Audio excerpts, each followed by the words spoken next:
ക്ലിനിക്കിൽ പോയിട്ട് പല്ലെടുക്കാൻ എല്ലാവർക്കും ഉണ്ടാകുന്ന ഒരു പേടി ഒന്ന് ഇഞ്ചക്ഷനാണ്, രണ്ടാമത്തേത് ബ്ലീഡിംഗ് ആണ്. നിങ്ങൾ കേട്ടിട്ടുണ്ടാവും, ഒരു പേഷ്യൻ്റ് ക്ലിനിക്കിൽ പോയിട്ട് പല്ലെടുത്തു, ഡോക്ടർ ഒരുപാട് സമയമെടുത്തിട്ടാണ് പല്ലെടുത്തത്, അല്ലെങ്കിൽ ഒരു വിസ്റ്റം ടീത്ത് സർജറി ചെയ്തെടുത്തു. ആ പേഷ്യൻ്റ് തിരിച്ച് വീട്ടിൽ പോയി ഒരുപാട് നേരം കഴിഞ്ഞിട്ടും ബ്ലീഡിങ് നിൽക്കുന്നില്ല. അപ്പോൾ ആ പേഷ്യൻ്റ് ഒരു ഹോസ്പിറ്റലിൽ പോയിട്ട് ഇഞ്ചക്ഷൻ എടുക്കേണ്ടി വന്നു ആ ബ്ലീഡിങ് നിൽക്കാൻ. അപ്പോൾ ഇങ്ങനൊരു സിറ്റുവേഷൻ ഒരുപക്ഷെ നിങ്ങൾ ഫേസ് ചെയ്തിട്ടുണ്ടാവും, അല്ലെങ്കിൽ നിങ്ങൾ കേട്ടിട്ടുണ്ടാവും. ഇതിൻ്റെ ലളിതമായ കാരണങ്ങൾ എന്തൊക്കെയാണെന്ന് പറഞ്ഞു കഴിഞ്ഞാൽ അതിലൊന്ന് പേഷ്യൻറ്റിൻ്റെ അശ്രദ്ധയാണ്. അതായത് നമ്മൾ ഈ പല്ലെടുത്ത് കഴിഞ്ഞതിന് ശേഷം പേഷ്യൻ്റ് അമിതമായി തുപ്പുന്നുണ്ടാവും. ഈ നമ്മൾ പല്ലെടുത്തതിന് ശേഷം വായിൽ വരുന്ന ഉമിനീരും ബ്ലഡും ഒക്കെ നമ്മളിങ്ങനെ ഇടയ്ക്കിടയ്ക്ക് തുപ്പിക്കളയുന്നത് മൂലം നമ്മൾ അവിടെ ഫോം ചെയ്ത് രക്തക്കട്ട ഇളകി പോകാനും ബ്ലീഡിങ് കൂടാനും സാധ്യതയുണ്ട്. രണ്ടാമത്തെ കാര്യം എന്ന് പറയുന്നത്, നമ്മൾ പല്ലെടുത്തതിന് ശേഷം ഡോക്ടർ തരുന്ന ഒരു പഞ്ഞി ഉണ്ടാകും, ഒരു കോട്ടൺ. നമ്മൾ അവിടെ അതൊരു നിശ്ചിത സമയത്തേക്ക് അവിടെ കടിച്ച് പിടിച്ച് വെക്കേണ്ടതാണ്, ഒരു പ്രഷർ ക്രിയേറ്റ് ചെയ്ത് കടിച്ച് പിടിച്ച് വെക്കേണ്ടതാണ്. അധിക പേഷ്യൻസും നമ്മളിത് അവിടെ കടിച്ച് വെച്ചതിന് ശേഷം ക്ലിനിക്കിൽ നിന്ന് ഇറങ്ങി അപ്പം തന്നെ ഇത് തുപ്പിക്കളയും. അപ്പോൾ ഇങ്ങനെയുള്ള കാര്യങ്ങൾ കൊണ്ടും ബ്ലീഡിങ് കൂടാൻ സാധ്യതയുണ്ട്. മറ്റൊരു കാര്യം പറയുന്നത്, നമ്മൾ പല്ലെടുത്തതിന് ശേഷം തിരിച്ച് വീട്ടിൽ പോയി അല്ലെങ്കിൽ ഹോട്ടലിൽ പോയിട്ട് ചില ആളുകൾ നല്ല ചൂട് കാപ്പി, നല്ല ചൂട് ചായയൊക്കെ കഴിക്കും. അപ്പോൾ ഇങ്ങനെ ചൂട് സാധനങ്ങൾ നമ്മൾ ഈ പല്ലെടുത്ത ഭാഗത്ത് തട്ടുന്നത് മൂലം അവിടുത്തെ രക്തയോട്ടം കൂടുന്നു, അതായത് അവിടുത്തെ വാസോ ഡിലേഷൻ നടക്കുന്നു. അപ്പോൾ ഇങ്ങനെ സംഭവിക്കുന്നത് മൂലം നമ്മുടെ ബ്ലീഡിങ് കൂടാൻ സാധ്യതയുണ്ട്.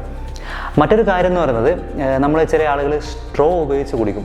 ഈ പല്ലെടുത്തതിന് ശേഷം അല്ലെങ്കിൽ ഒരു സർജറി കഴിഞ്ഞതിന് ശേഷം ഈ ചില ആളുകൾ സ്ട്രോ ഉപയോഗിച്ച് കുടിക്കുന്ന ആളുകളുണ്ട്. അപ്പോൾ ഈ സ്ട്രോ ഉപയോഗിച്ച് കഴിക്കുമ്പോൾ അവിടെ ഒരു നെഗറ്റീവ് പ്രഷർ ക്രിയേറ്റ് ചെയ്യും. ഈ ഒരു നെഗറ്റീവ് പ്രഷർ ക്രിയേറ്റ് ചെയ്യുന്നത് മൂലം അവിടുത്തെ ഈ ബ്ലഡ് ക്ലോട്ട്, രക്തക്കട്ട ഇളകി പോകാനും ബ്ലീഡിങ് കൂടാനും സാധ്യതയുണ്ട്.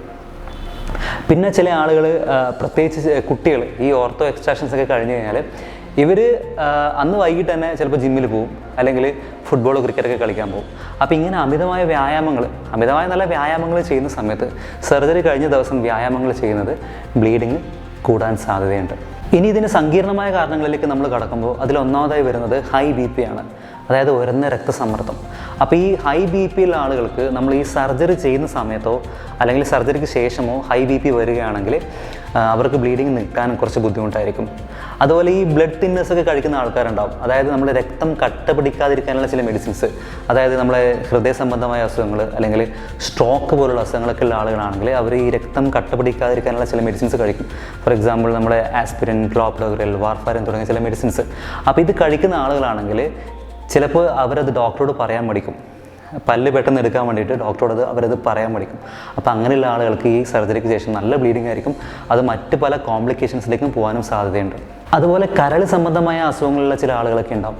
അതായത് നമ്മുടെ ഈ രക്തം കട്ട പിടിക്കാൻ സഹായിക്കുന്ന ഫാക്ടേഴ്സ്, ഘടകങ്ങൾ നമ്മുടെ കരളിൽ നിന്നാണ് ഉൽപ്പാദിപ്പിക്കുന്നത്. അപ്പോൾ ഈ കരളിന് എന്തെങ്കിലും അസുഖങ്ങളൊക്കെ ഉള്ള ആളുകളാണെങ്കിൽ അപ്പോൾ ഈ ഫാക്ടേഴ്സ് നമ്മുടെ ബോഡിയിൽ കുറവായിരിക്കും. അപ്പോൾ ഈ ബ്ലീഡിങ് നിൽക്കാൻ നല്ല ബുദ്ധിമുട്ടായിരിക്കും.